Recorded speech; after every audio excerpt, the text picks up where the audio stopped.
Welcome to Life Today Live here on this Friday. You guys jump on in the conversation. We welcome all your questions and comments, unless you're trying to sell me followers on Facebook, Amway. which people do. So a few months ago, I had on a filmmaker, documentary filmmaker named Rick Larson. We talked about the Bethlehem star. Was the star, what was it? You know, angels or planets, or what was it?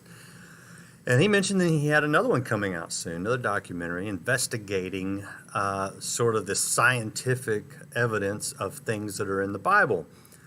And I was like, yeah, as soon as that's ready, you let me know, and we will talk about that, because this is fun. This is fun to me. It is. It is. Yeah, and Rick's there live, so he'll be with us in a second. But just to introduce this one, because this is fun. I just want to let you watch the trailer for it. It is available, so now I got the preview, Rick. I'm assuming it's available now for them to get. Is that right? Okay. It is. I forgot to ask him that before we started. It is available now. What is it? Well, watch this, and then we will talk with the man who made the film. When I first started looking, I thought, there's not going to be any way you can tell anything about a quake that happened 2,000 years ago, because the evidence has kind of been walked on.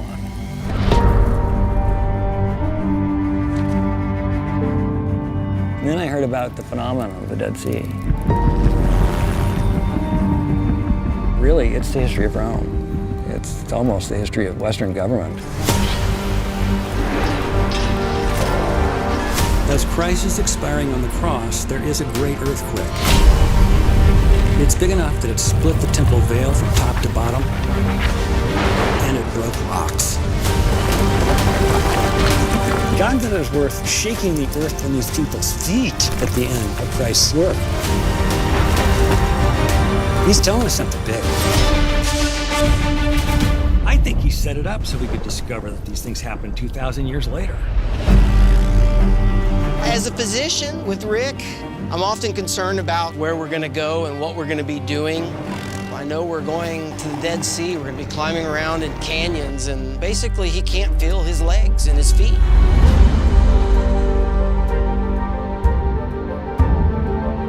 When I first started studying the Dead Sea, I mean, these rivers, these wadis were nothing like this. They were much narrower. The evidence is disappearing. Even though it is rock, it's disappearing. Take a look here. That's a sinkhole. The sea withdrew and down it goes. I think what we're looking for is probably about 2.5 meters above this layer. Problem is I can't reach it. There's a seismite right here that's my big suspect. Yeah. No, no, no, no, no, no.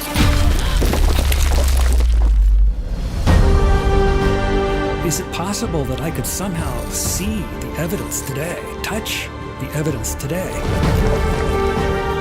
Is there a story in rock? Would it be possible to touch the rocks of history and hear, this is the Christ?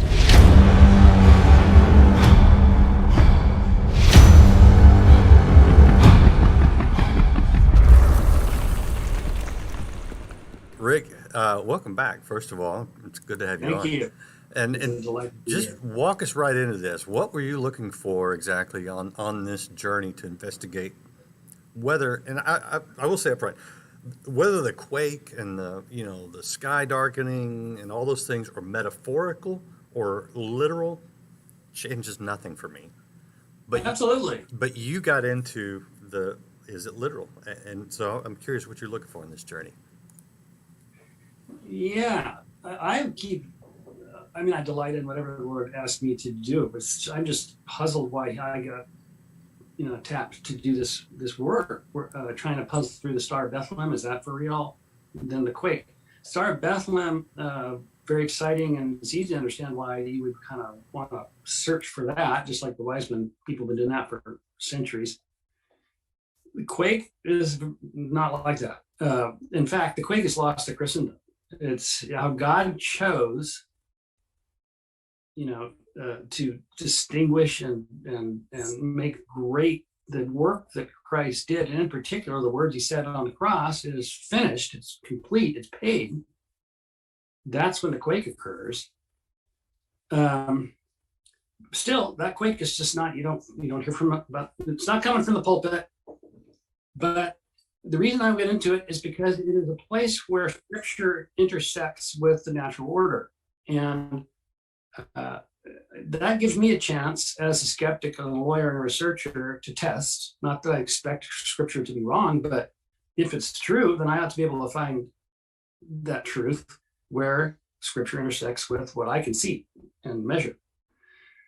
So I assumed when I read the quake, well, first I got push and push and push after I made star. People said, what's next? What are you doing next? What's next? And I kept saying to them, look, there is no next. I don't do something because I dreamed it up. I do something because I'm told to do it.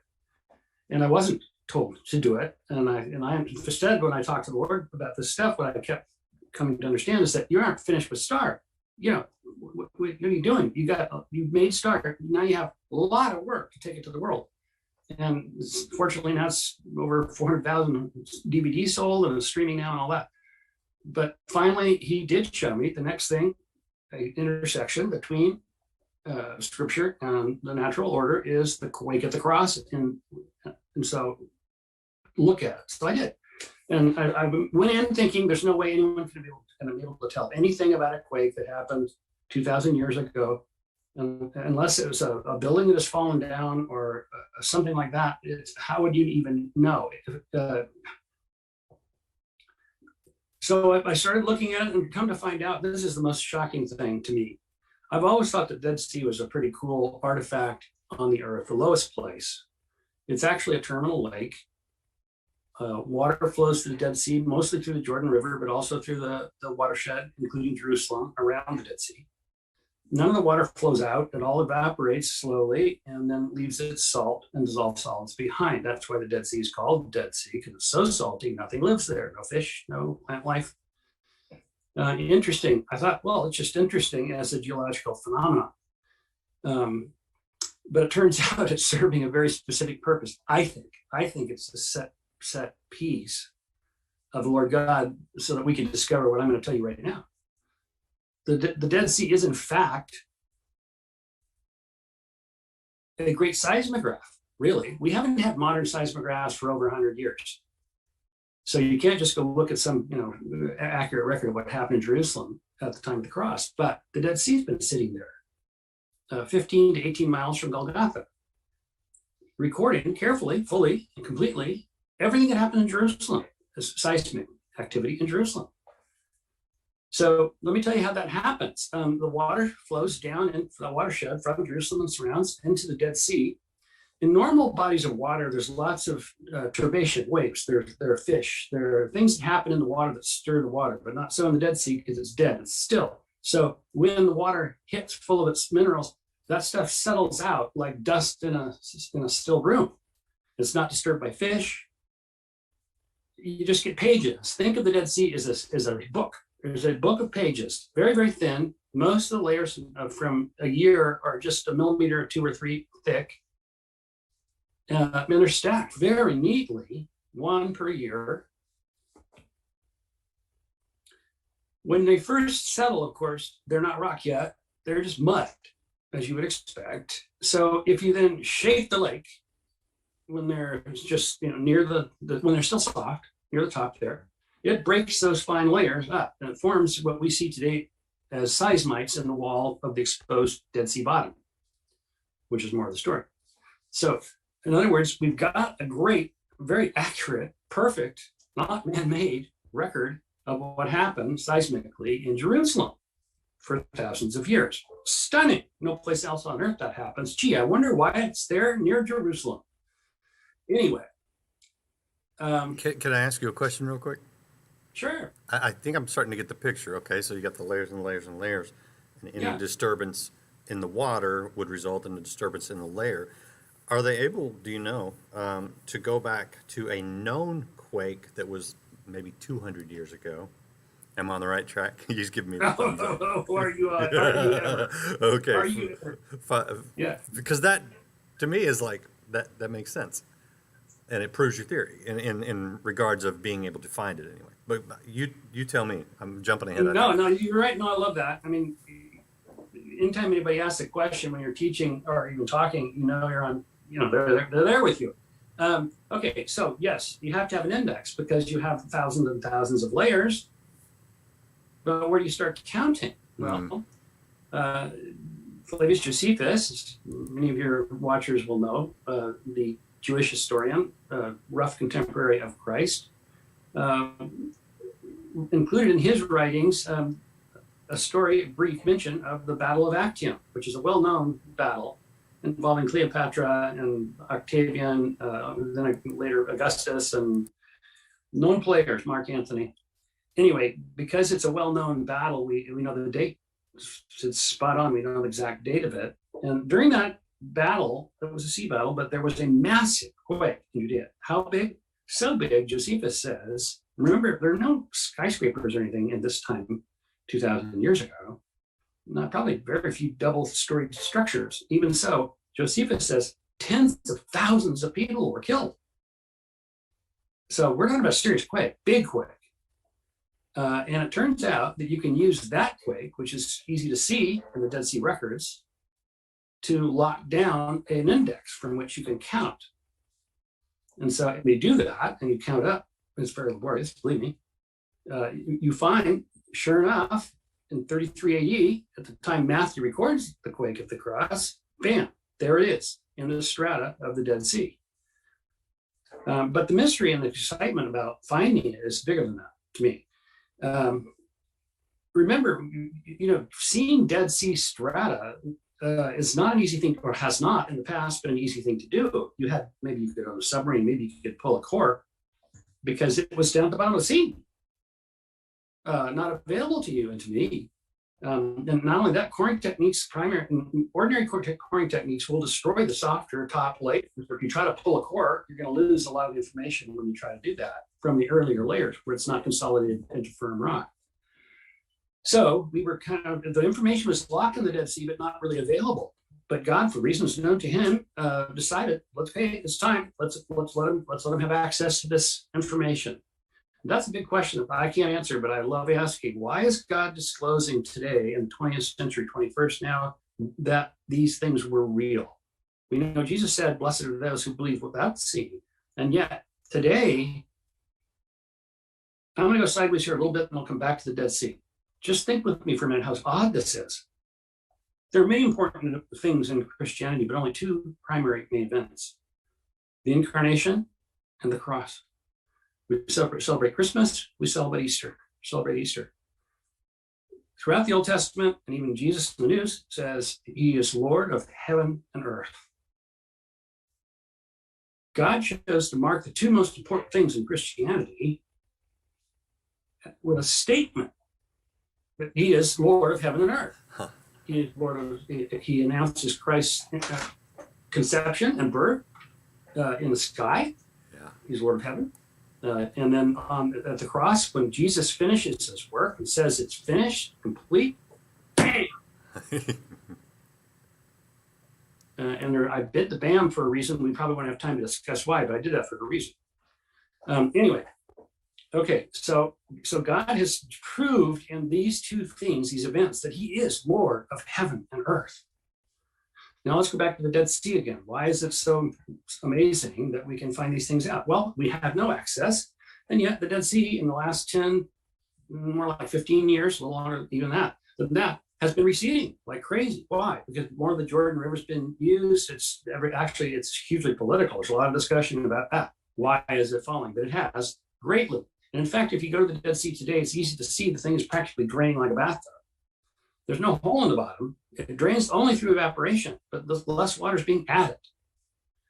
And what that's done is it's exposed the walls of what were once underwater walls of the Dead Sea. Slowly, they have come into view, where a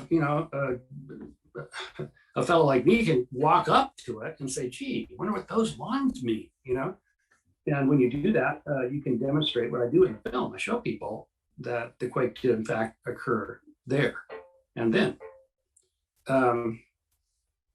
So I don't want to give away the whole thing, but just to confirm, you did see physical evidence that pinpoints a quake in that year, and you saw it in the rock. It's Absolutely. indisputable. It's right there in front of us.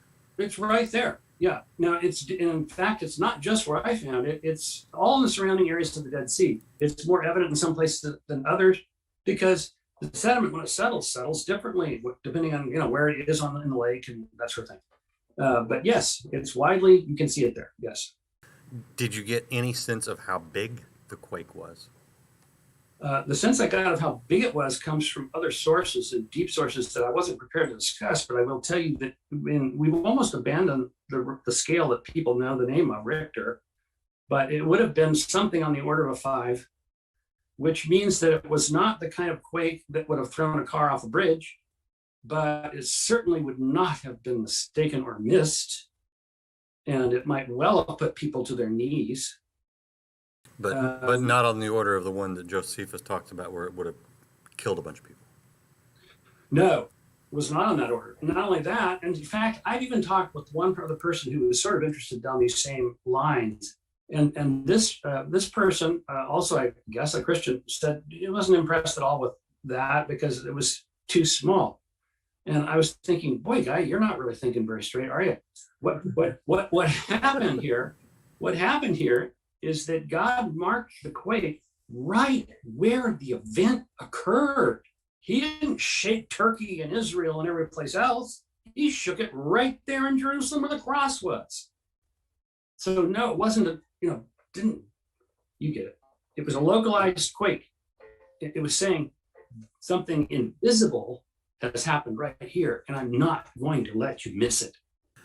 I just like this kind of stuff, so forgive me if I get too nerdy on you. But no, me too. How big is the Dead Sea? How wide is the Dead Sea?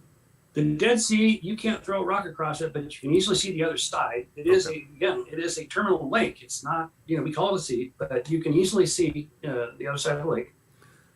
So how wide? I can't give you an actual measurement, but it's not very. Okay, then that may not matter. My question would be, if you were on the Jerusalem side of the lake, would the formations be noticeably different from maybe the other side? But if it's not very wide, then it probably wouldn't be that different.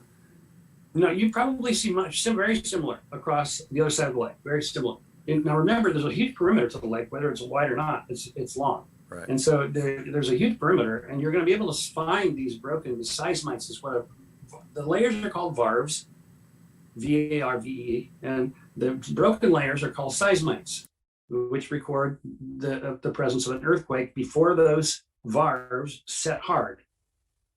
So that's why it's an indicator of the date of the time of the quake. And those varves are going to exist all the way around the perimeter of the lake. They will be different all around because there are seismic vibrations that happen between the mountains on either side of the lake and things like that. Everything, okay. But it's there. And there's some places that are better for viewing than others. What I was worried about is what can I get to? Before I made my film, the Christquake, I went with a young man, buddy of mine. He was my mule, and he carried everything. And we went. And the first thing I wanted to do is to see what can I find on site, and is it visual? Can I make a movie about it? And that was my first visit to Israel. It took in less than a week, and we just try to figure out. Is it there? Yes. Okay, but can I? How do you make a movie about dirt? And believe me, that's not easy. So, still got to be better than half of what Hollywood produces. I'm just saying. Yeah, second time, probably. Anyway, the content, surely. Second time we went back,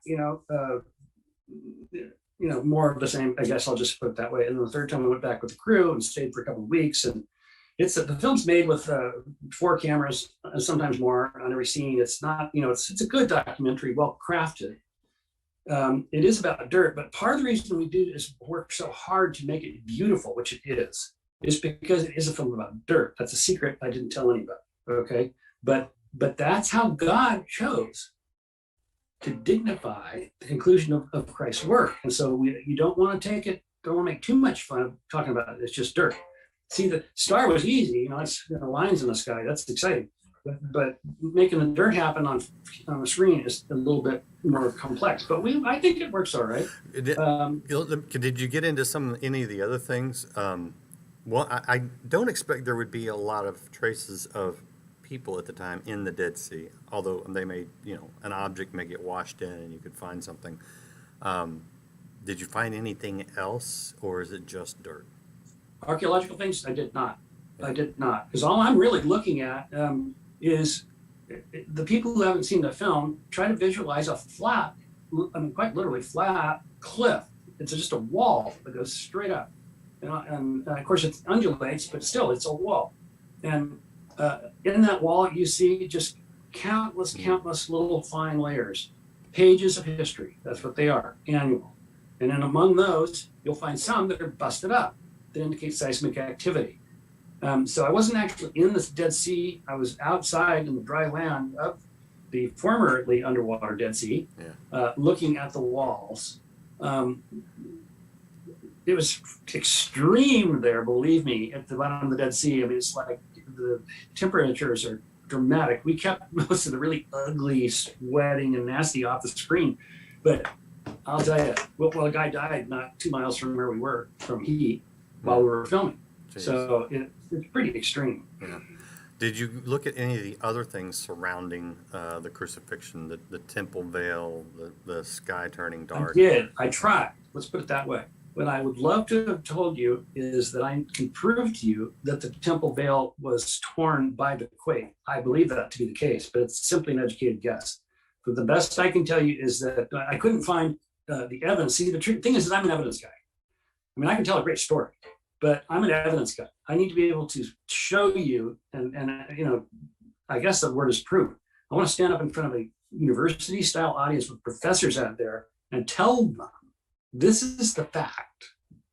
I don't want to have to be arguing from the stage, So that's not what I do. So, but the short of it on the veil is it makes perfect sense. If the veil was hung from a stone lintel, and the quake went, lintels are meant to bridge gaps, and that's what you hang curtains from. If it's split like that, that's the exact way it would split, like so, and that's why it came apart top to bottom. Top to bottom, yeah. Yeah. So, but I can't prove that, and so I don't teach it. The other thing I tried very hard to run down, but I simply don't have the money to do it. I want one of your viewers to do it. I don't know who you are. You do. Is to prove that the darkened sky was due to volcanism, because we know there's tectonic activity, and that would make sense. Not that that's necessarily how God did it, but I'm always interested to see how God did it. Many times he controls the natural order and oftentimes uses it. Are there any natural volcanoes near there at all?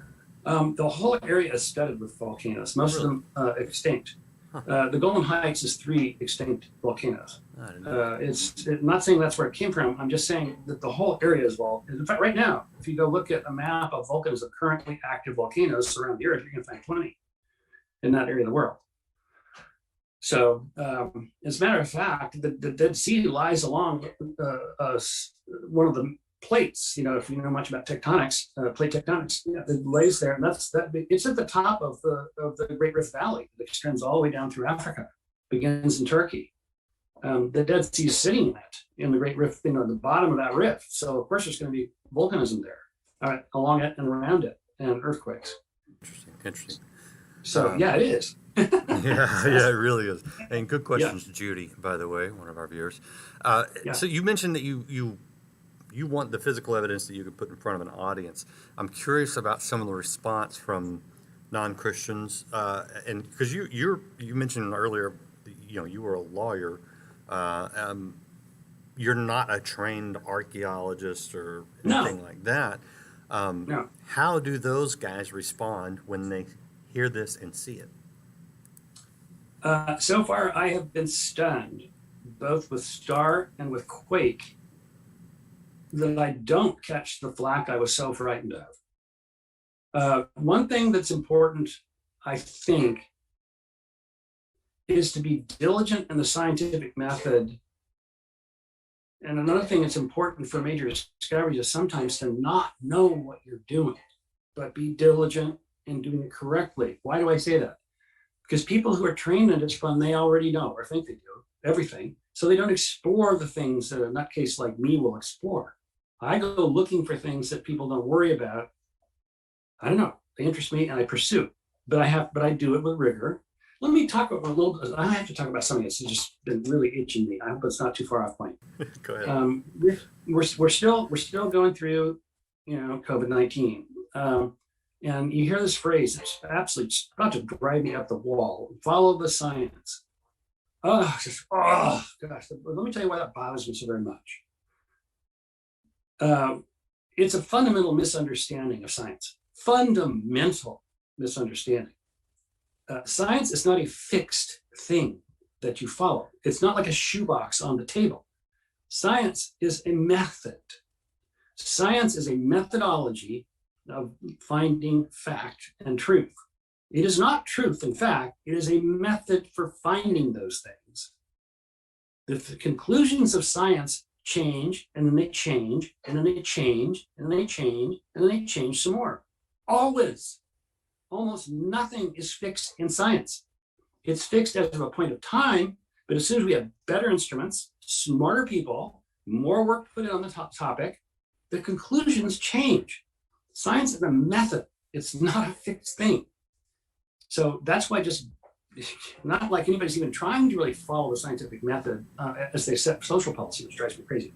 That was off point. Sorry. Here's why I find that actually very interesting. One, I hadn't thought about it in those terms. It's a method. It's not an end point. I've always said it's constantly changing. And for people that make science their God, for lack of a better term, in other words, they get all their truth from science. I'm like, well, good luck, because your truth's going to be just changing constantly if the science is done totally right. Out of gear. You're going to fall totally out of gear in about 10 years, guy. Yeah, I'm with you there. Yeah, completely. And I had a conversation yesterday that I'll air soon about the COVID vaccine. And he was like, God gave us scientists, and I agree with that. I think science and God are very compatible, 100% compatible. Yeah. I view science as the revelation of God. The more science we know, the more we see God. If you're following the evidence, which we should follow the evidence, right? But that was my problem with the vaccine, is like there's not enough evidence. And what you think you know today, no doubt, is going to change 6 months, a year from now. No question. And so it's it's that exact thing that you point out. Follow the science. Oh, we should believe in the science. Well, your beliefs are going to be shifting like sand. Yeah, you know what? Let's do it a different way. Following the science would be like follow the rabbit. That would be much closer to a proper understanding of what that sentence means. Okay? All right. So, but let me bring it back to God, okay? Yeah. God is truth. Science is a means of finding truth. Science and God are not incompatible. They are ultimately entirely compatible. That's why there are so many believers in the scientific disciplines. And I mean, I can only assert it. I can't. But I will tell you that I'm just confident that the more mature a science becomes, the more obvious it will become that it is consistent and likely points to God. Totally agree. All right, man, this has just flown by. This is why I had you back. I need to show people the website. This is ChristQuake.com. You can watch the trailer right there. You click on that, and you can find out information about it and see where you can get it on DVD or to stream. I'm assuming you can get a streaming. You can't stream Quake yet, but you will, but not yet. Okay. I'm trying. Drag out your DVD player and plug it back in. Hey, no, let me tell something else before you finish talking about that. Yeah. I have to tell you, this was not on I didn't plan this. God did, apparently. So I finished the films. It took me 20 years from start to finish on those two films because I'm not a filmmaker. I'm doing other things. Anyway, I get two of the DVDs here on my desk and I see them together and I realize, oh my goodness. Those are the same deal. That's the same story. This is God's show and tell right here. And so I put them together, and so they're now in a 2 DVD set. Unbelievably cool gift. Anyway, but people throw away their DVD players. Otherwise, a great gift. It's called Heaven and Earth. Hold on. Take me 1 second. Last time. And Judy, I couldn't follow your last question because I thought, why would there be dogs in the There she is. Good question. Here, all right. Here's Heaven and Earth. Get this. So you get the Star of Bethlehem, and you'll get Christ Quake. Yeah. I'm going to take this really fast. Here's what it says on the back. This is God's show and tell. His word tells us again and again, he is Lord of heaven and earth. And now, in the 21st century, he's chosen to show us. The Gospels are not fiction. They are records. Where they touch the natural order, we can test them. When we do, we find that scientific fact of sky and earth are perfectly consistent with those records. These films tell that story. Good thing to give to somebody who thinks they're too scientific for Christ. Love it. All right. Is there anything else going on that I need to know about before I let you go? Because this half hour just flies by for me. This is all so fascinating. Yeah, me too. I probably left out 30 things I'd love you to know. I have a difficult physical circumstance, but I have not a film in me if God wants to get it out of me. Well, actually, that's one thing I forgot to ask you, because it was mentioned in the trailer that you couldn't feel your legs. I mean, how are you doing physically now?